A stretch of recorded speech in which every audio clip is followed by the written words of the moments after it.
नमस्कार, सुस्वागतम, वेलकम आपके नाते। मैं हूँ डॉक्टर वाय राखी और आपका 5 मिनट स्टोरी पे बहुत बहुत स्वागत है। कैसे हैं आप? आज आपको शांता की कहानी सुनानी है और ये कहानियाँ काल्पनिक कहानियाँ हैं। इसमें कोई भी सेंस ढूंढने की कोशिश ना करें। ये पंचतंत्र की कहानी, काल्पनिक कहानी मैं आपको बच्चों के लिए सुना रही हूँ। बच्चों को ये कहानी सुनकर बहुत आनंद आएगा, लेकिन बड़ों को इस कहानी से शिक्षा मिलेगी और वो है कर्मों की। Believe in Karma.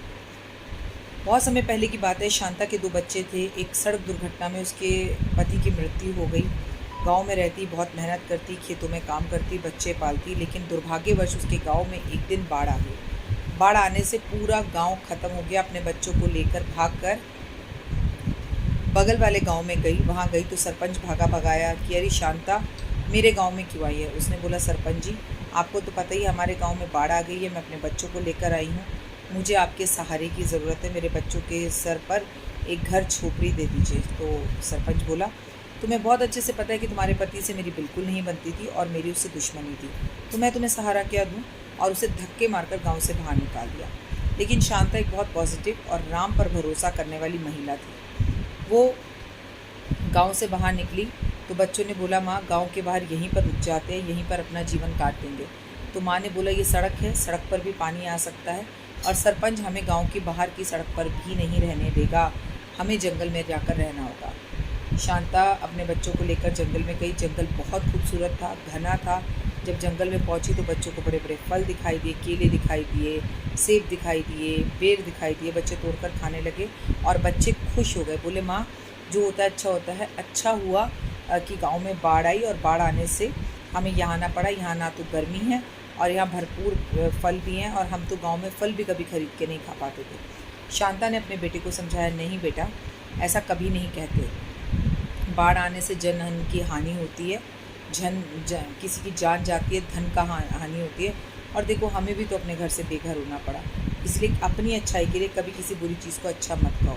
उसके बेटे को ये बात समझ में आ गई। उसने बोला, अब हमें गांव में रहना गांव में तो रह नहीं सकते, शहर में रह नहीं सकते, तो अब हमें जंगल में ही रहना होगा। लेकिन जंगल में रहने के लिए हमें एक झोपड़ी बनानी होगी, क्योंकि अगर हम झोपड़ी नहीं बनाएंगे तो याद रखो कि जंगल के जानवर हमें खा जाएंगे। तो बेटे ने कहा, फिर हम झोपड़ी कैसे बनाएंगे? तो बोले, लकड़ियों से बनाएंगे। तो बेटा बोला, ठीक है, मैं पेड़ पर चढ़ता हूँ और लकड़ियाँ काट कर ले आता हूँ। शांता ने उसे फिर समझाया कि पेड़ों में भी जान होती है और हम अपना घर बनाने के लिए पेड़ नहीं काट सकते।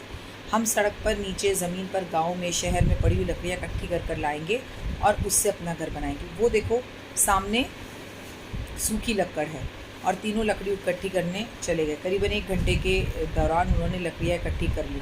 अब शांता ने बोला, इन लकड़ियों से मैं घर बना लूँगी और इसके ऊपर झोपड़ी बनाकर फूस चाहिए। तो बेटे को कहा कि चलो मैं फूस लेकर आती हूँ। बेटा बोला, नहीं माँ, आप रुको, मैं लेके आता हूँ। माँ ने कहा, शांता ने, बेटा रुक जाओ, फूस लेने मत जाओ। बेटा ने एक बात नहीं सुनी। फूस में छिपा बैठा था सांप और बेटे को सांप काट गया और वो वहीं बेहोश हो गया। शांता रोने लगी, बिलख बिलख कर राम जी को याद करने लग गई और कहने लगी, पहले आपने मेरा पति छीना, फिर मेरा घर छीना, फिर मेरा गांव छीना, मुझे जंगल भेज दिया और अब मेरा बेटा भी। मैंने ऐसे कौन से पाप किए राम जी?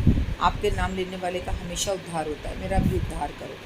राम जी ने आकाशवाणी की और बोले कि मैं जो तूने अपने बेटे को 2 बातें समझाई कि अपने फ़ायदे के लिए मत कहो कि किसी का बुरा हो, बाढ़ आए, और दूसरा तूने समझाया कि पेड़ों में भी जान होती है, क्योंकि पीपल में मैं ही पेड़ हूँ, पीपल मैं ही हूँ और सब में जान है, कण कण में जान है। तुम्हारी ये बात मुझे बहुत पसंद आई। मैं तुमसे बहुत खुश हूँ। शांता, अपनी आंखें 2 मिनट के लिए बंद करो। तुम्हारा बेटा जीवित हो जाएगा और मैं तुम्हें एक जादुई घर भी दूंगा।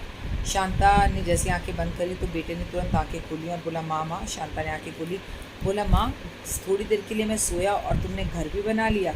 वाह, कितना सुंदर घर है। शांता ने कहा, कहाँ है घर? पीछे मुड़कर देखा तो बांस का जादुई घर तैयार था। जब वो अपने बच्चों को लेकर घर के अंदर गई तो वो बाहर से झोपड़ी थी और अंदर से महल था। वो अपना जीवन वहाँ बिताने लगे। 5 साल बीत गए, बच्चे बड़े हो गए, केले फल फूल खाते और जादुई घर था। उस घर से कभी अनाज ख़त्म नहीं होता। शांता बच्चों को समय मिलने पर पढ़ाई भी कराती। एक दिन उस गांव में भी बाढ़ आ गई और बाढ़ से भागता हुआ सरपंच जंगल में पहुंचा और जंगल में पहुंचने के बाद उसने शांता से कहा कि मेरे परिवार को अपने घर में जगह दो। शांता ने कहा, वक्त आने पर तुमने तो मुझे जगह नहीं दी थी, पर मैं तुम्हें ज़रूर दूँगी। सरपंच ने जैसे ही शांता के जादुई घर पर पाँव रखा, उस घर ने उसको ज़ोर से धक्का दिया और बाढ़ आ गई जंगल तक और उसमें बहकर वो अपने परिवार के साथ दूर चला गया, यानी कि मर गया।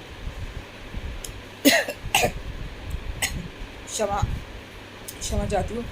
लेकिन शांता का और उसके परिवार का कुछ भी बुरा नहीं हुआ और वो ज़िंदगी भर उन्हीं जंगलों में अपने बच्चों के साथ रही। मोरल ऑफ द स्टोरी ये है कि कर्मों का फल आपको ज़रूर मिलता है। आप अपना और अपने बच्चों का ध्यान रखें, अच्छे कर्म करें, लोगों की बुरे वक्त में मदद करें और कमेंट्स में जय माता दी ज़रूर लिखें।